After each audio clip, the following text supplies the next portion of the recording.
On Friday night, the Golden State Warriors made their one and only trip to Madison Square Garden this season. The trip marked the return of power forward David Lee, who was drafted by the Knicks in 2005 and spent the first 5 seasons of his career in New York, where he made the All-Star team in his final season.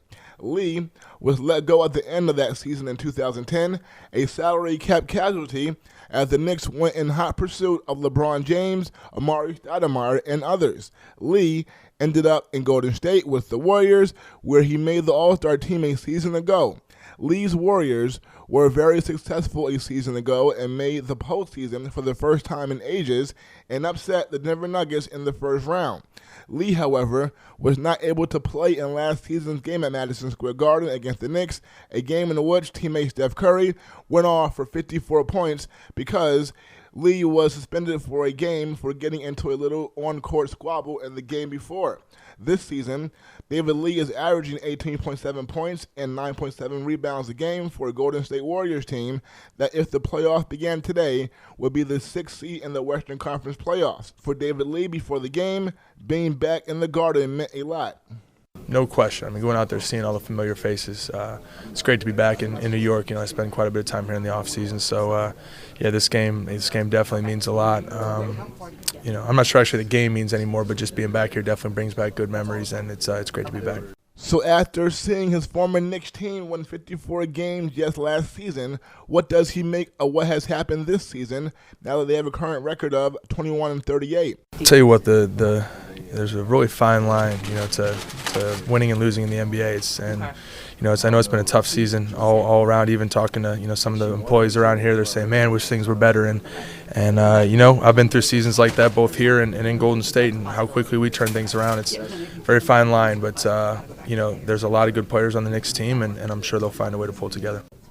You mentioned that in the NBA, it's a fine line between winning and losing, and the Knicks last year won 54 games, so we know they have talent. But even when you were here, you guys had yourself, Zach Randolph, Jamal Crawford, Nate Robinson, a lot of talent. So, what is it about that chemistry mix that you need to go over that fine line and just, You know what I think? I think if I had that answer, I think a lot of people had that answer, they'd be some pretty successful GMs because, you can't always put your finger on it. And, last year we had a team that was given a 0% chance to make the playoffs. Everybody was saying, the pieces that we have aren't working together, and we were able to, really overachieve and come together as a team. And we had the best chemistry of any team in the league last year, and that's why we did it. So, we're trying to continue that this year. And I don't know if the Knicks, promise chemistry or not. I'm not in their locker room, but I think that they definitely do have the talent. And it's, sometimes it's a break here, a break there. They can really, all of a sudden you're talking about over the 6th seed in the playoffs, or we're out of the playoffs by a few games. So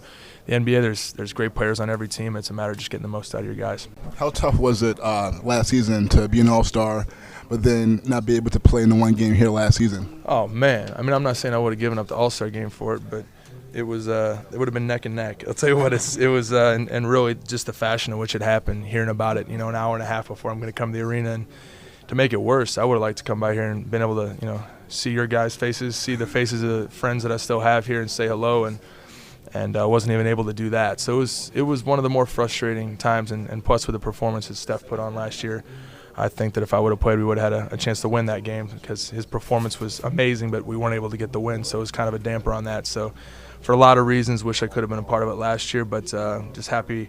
I wasn't feeling, my best. I was hospitalized a few days ago, so I'm back feeling better now, and I'm just really happy I can be a part of this game tonight. How tough can it be in New York when all the passion of the basketball fans, when you're not doing well, and then you have all the media and everybody's upset, and you got to deal with all that negativity? In New York, I think it's the greatest place in the world to play when you're winning. It might be one of the worst to play when you're losing, no matter what the sport, whether you're a Yankee or a Knick or whatever it may be. But it's you can never fault the people in New York, whether it's the media or the fans, for not being educated about basketball or not being interested. That's for sure. They definitely satisfy those two categories. So I know it's got to be tough for those guys right now. Just not because I can tell they want to win. It's just a matter of putting it together.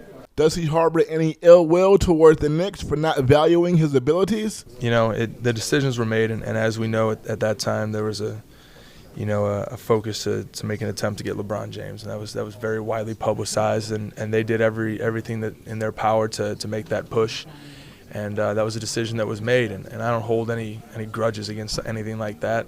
What's happened has happened, and like I said, I've told you this before. I don't look back with any negative thoughts about my career in New York. Really, I wish we could have won more games. That's about all I look back and wish we could have done. And as you know, it was a changing time. We had a lot of pieces, and then they were traded away for that kind of ultimate push towards that free agency year. So, that's really my only regret, is that we didn't do better as a team. But other than that, I love the city and love my time here.